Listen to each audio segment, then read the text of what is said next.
எல்லோரும் என்னுடன் சேர்ந்து இறைவனை பிரார்த்திக்க வேண்டும். வக்ரதுண்ட மகாகாய சூரியகோடி சமப்பிரப அபிக்னம் குருமே தேவ சர்வ காரியேஷு சர்வதா. தென்னாட்டுடைய சிவனை போற்றி, என் நாட்டவர்க்கும் இறைவா போற்றி. அன்பர்களே, நண்பர்களே, இன்றைக்கு உங்கள் எல்லாரையும் சந்திப்பதில் ரொம்ப மகிழ்ச்சி. இன்னைக்கு நம்ம பேச போகிறது ஒரு புதிய டாபிக். என் மனதிற்கு இனிய மகர ராசி அன்பர்களே, உங்களுக்கு எதிரிகளை வெல்லக்கூடிய யோகம் இப்போ வந்திருக்கு அப்படின்னு சொன்னால் அது மிக இல்லை. இதற்கு பல காரணங்கள் உண்டு. மகர ராசிக்கு எப்போவுமே டக்குன்னு போய் ஒரு விஷயத்தை செய்யக்கூடிய மாதிரியான அமைப்பு இருக்காது, கேரக்டரே இருக்காது. நிதானமாக நின்று ஆடக்கூடியது தான் மகர ராசி. மகர ராசி என்பவர்கள் எப்போவுமே பொறுமையாக ஃபஸ்ட்டு எடுத்த உடனே வாயெல்லாம் விட மாட்டாங்க, ஜாகிரதையாக இருப்பாங்க. பிடிவாத குணம் மகர ராசிக்கு கூட பிறந்தது, அது ஒன்றும் மாற்றவே முடியாது. உங்கள் ராசியிலேயே செவ்வாய் உச்சம் பெறுவார், அதனால் பிடிவாத குணம் இருக்கும். மகர ராசியில் பிறந்த பல பேர் கல்வியில் கொஞ்சம் சிரமப்படுவீங்க.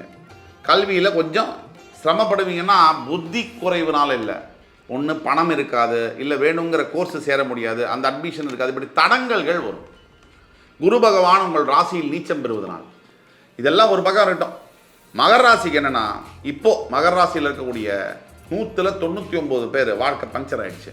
அதுக்கு என்ன காரணம்னா ஏழரை சனியுடைய தாக்கம். இந்த ஏழரை சனியுடைய தாக்கம் என்பது பல வகையில் இருக்கும். பல வகையில்னு சொன்னால் மனதில் எண்ணங்கள்லேருந்து ஆரம்பித்து மனதில் உடல் ஆரோக்கியத்துலேருந்து உள்ளம்லேருந்து வேலையிலேருந்து போய் பணம் போய் அவமானப்பட்டு குடும்பம் போய் பிரிஞ்சு போய் வாழ்க்கையே ஏண்டா வேணாங்கிற அளவுக்கு தான் கொண்டு நிறுத்தியிருக்கோம். பல பேர், ஒருத்தருக்கு 2 பேருக்கு இல்லை.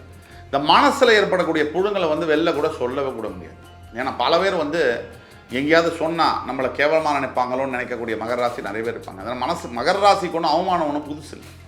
அவமானப்படுவது, அசிங்கப்படுவது மகர ராசிக்கு புதிதல்ல. நிறைய பேரால் நிறைய சந்தர்ப்பங்களில் நீங்கள் குறைச்சி மதிப்பிடப்பட்டிருப்பீங்க. ஆனால் எழுதி வச்சுக்கோங்க, உங்கள் மகர ராசிக்கு வரக்கூடிய காலம் இந்த உலகத்திற்கு நீங்கள் பதில் சொல்லக்கூடிய காலமாக இருக்கும். உங்களுக்கு யாரெல்லாம் உங்களை கேவலமாக நினைச்சாங்களோ, உங்களை கேவலமாக பேசினார்களோ அத்துணை பேருக்கும் நீங்கள் பாடம் கற்பிக்க போகிறீர்கள்.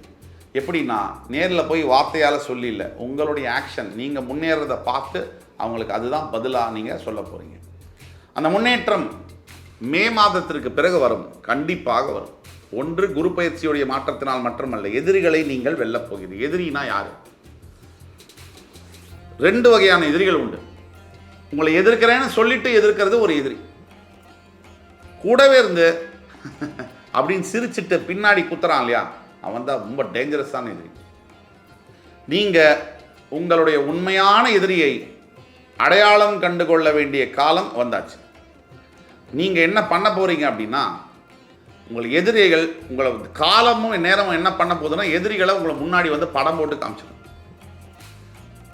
யார் ஒருத்தங்க ஒரு கஷ்டம் வரும்போது ஹெல்ப் பண்ணலையோ அவங்களாம் எதிரி இல்லை. நல்லது வரும்போது இவனுக்கு ஏன் அது நடக்குதுன்னு நினைக்கிறான் பாருங்க, அவன் தான் எதிரி.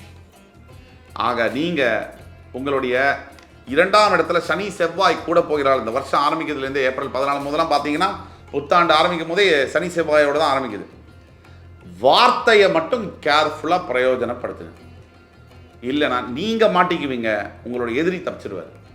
ஆனால் எதிரிகளை நீங்கள் வெல்லக்கூடிய யோகம் உங்களுக்கு வந்தாச்சு. எப்படின்னா, 5ஆம் பாவத்தில் குரு வரும்போது 9ஆம் பார்வையாக உங்களோட ராசியை பார்க்கும்போது அந்த எல்லா யோகமும் வரும். பாக்யஸ்தானம் என்று சொல்லக்கூடிய கன்னிராசியை குரு பகவான் 5ஆம் பார்வையாகவும், உங்களுடைய லாபஸ்தானம் என்று சொல்லக்கூடிய விருச்சிக ராசியை குரு பகவான் 7ஆம் பார்வையாகவும், உங்கள் ராசியவே டைரக்டாக 9ஆம் பார்வையாகவும் பார்க்க போகிறார். இதை விட ஒரு சிறப்பு இல்லை.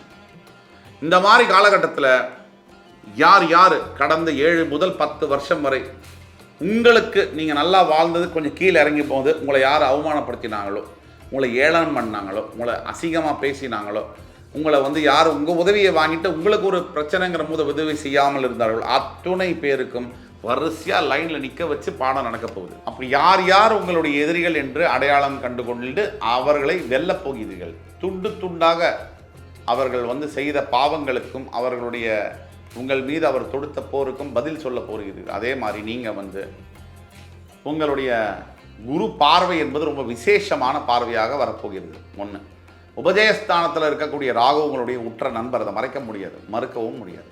ராகு உங்களுக்கு என்ன பண்ண போகிறார்னா, இப்போ குரு பார்வை விழும்போது 3ஆம் இடத்துல ராகு குருவுடைய வீட்டிலே இருக்கும்போது வேண்டியதை வேண்டியபடி தரக்கூடிய யோகத்தில் வந்து உட்காரப்போம். 7.5 சனினால் எல்லாம் முடிஞ்சு போச்சுன்னு கீழே டெட் பாடியாகி புதஞ்ச மகர ராசி அன்பர்களுக்கு கூட மறுபடி ஃபீனிக்ஸ் பறவையை போல எழுந்து வந்து நீங்கள் எதிர்களை பந்தாடப் போகிறீர்கள். இதுதான் சத்தியம். இப்போ நீங்கள் செய்ய வேண்டியது ஒன்று தான், கொஞ்சம் நிதானம். பேச்சுவார்த்தை நான் சொன்னேன், 2ஆம் இடத்துல சனி செவ்வாய் சேர போகிறாங்க. பேச்சுவார்த்தையில் ரொம்ப ரொம்ப ரொம்ப கவனமாக இருக்கணும். நீங்கள் விகல்பம் இல்லாத ஏதாவது சாதாரணமாக பேசினா கூட அது தவறா முடியும். அது மூலிமா மிகப்பெரிய பிரச்சனைகள் வரலாம். பேசாமல் இருங்க, கண்டிப்பாக உங்களுக்கு நல்ல காலம் இருக்குது. இப்போ ஆஃபீஸ்லையா இருக்கட்டும் இல்லை வீட்லையா இருக்கட்டும், பேசுறதை விட எல்லா பாஷையிலையும் இருக்கக்கூடிய அத்துணை வார்த்தைகளை விட பவர்ஃபுல்லான ஒரு விஷயம் என்னென்னா மௌனம். இந்த மௌனத்தை நீங்கள் கடைபிடிக்க இந்த அடுத்த ஒரு 4-5 மாதத்துக்கு உங்களுக்கு வாழ்க்கை என்பது கம்ப்ளீட்டாக மாறும். அதே மாதிரி பணப்பிரச்சனையினால் இருக்கக்கூடியவர்களுக்கு தனகாரனுடைய பார்வை என்பது பணம் வருங்கிறதெல்லாம் பல தடவை பேசிட்டோம். அதெல்லாம் ஒரு பக்கம் இருந்தாலும் எல்லாத்துக்கும் மேற்பட்டு முக்கியமான ஒரு பாயிண்ட், உங்களுடைய ராசிநாதன் மூல திரிகோண ஸ்தானம் அடைந்திருக்கிறார் கும்பராசியிலே. அவர் வக்ரகதி பெறும்போது இந்த ஆண்டு உங்களுக்கு யோகம் என்பது நினைக்க முடியாத யோகங்களை கொடுக்கும். அதே மாதிரி பல ஆண்டுகளாக அப்ராடு செய்ய போகணும், அப்ராடில் ஏதாவது படிக்கணும், அப்ராட் ரிலேட்டட் பிஸ்னஸ் பண்ணணும், கல்யாணம் பண்ணணுன்றவங்களுக்கு இந்த காலகட்டங்கள் ஒரு சூப்பர் பீரியடுன்னு சொல்லலாம். இப்போ மகர ராசியை பொறுத்த வரைக்கும் நிறைய தற்கொலை பண்ணிக்க கூட முயன்ற மகர ராசி என்பவர்கள் பல பேர் இருக்காங்க. நம்மகிட்டே கன்சல்டேஷன் வந்திருக்காங்க. இந்த தற்கொலைக்கு முயற்சி பண்ணக்கூடிய அளவிற்கு பிரச்சனை வர வேண்டிய மகர ராசி என்பவர்களுக்கு வாழ்க்கை வந்து டிரான்ஸ்ஃபர்மேஷன் என்று சொல்லக்கூடிய அளவில் மிகப்பெரிய மாற்றங்களை சந்திக்கும். இந்த மே மாதம் 1ஆம் தேதிக்கு பிறகு வாழ்க்கையில் பல புதிய மாற்றங்கள், புதிய முன்னேற்றங்கள், புதிய வாய்ப்புகள் இதெல்லாம் அமையும். இதுதான் உண்மை. இதை பார்த்த உடனே சில பேருக்கு அமையலன்னு சொல்லி அதை இது பண்ணக்கூடாது. உங்கள் சுய ஜாதகத்தில் ஓரளவிற்கு கிரகங்கள் நல்லா இருந்தாலே போதும், நான் சொன்னது நடக்கும்.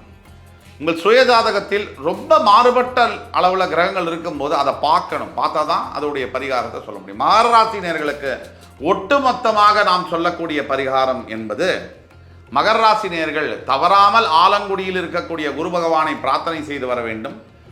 மகர ராசியில் இன்னொரு முக்கியமான பரிகாரம் என்பது, திருச்செந்தூரில் இருக்கக்கூடிய சிவசுப்பிரமணிய சுவாமியை வழிபட்டு செவ்வாய்க்கிழமை காலம்பர அவருக்கு அபிஷேகம் செய்து பஞ்சலிங்கத்தில் இருக்கக்கூடிய விபூதியை வந்து எடுத்து வீட்டில் வந்து நெத்தியில் வச்சு தூங்கும் போது உங்களுடைய எதிரிகள் தொலைந்து போவார்கள், உங்களுடைய எதிரிகள் ஒழிந்தே போவார்கள், கண்ணு கெட்டாத தூரத்தில் பறந்து போவார்கள். அது சத்தியம், நடந்தே தீரும். எம்பெருமான் முருகப்பெருமானின் அருளில் அத்துணை மகர ராசி அன்பர்களுக்கும் வேண்டிய அருளை வேண்டியபடி எம்பெருமான் வழங்குவார் என்ற நம்பிக்கையுடன் அடுத்து வரும் காணொலியில் மறுபடியும் உங்கள் எல்லோரையும் சந்திக்கும் வரை உங்களிடமிருந்து விடைபெறுவது உங்கள் சுபாஷ் பாலகிருஷ்ணன். நன்றி, வணக்கம், வாழ்க வளமுடன்.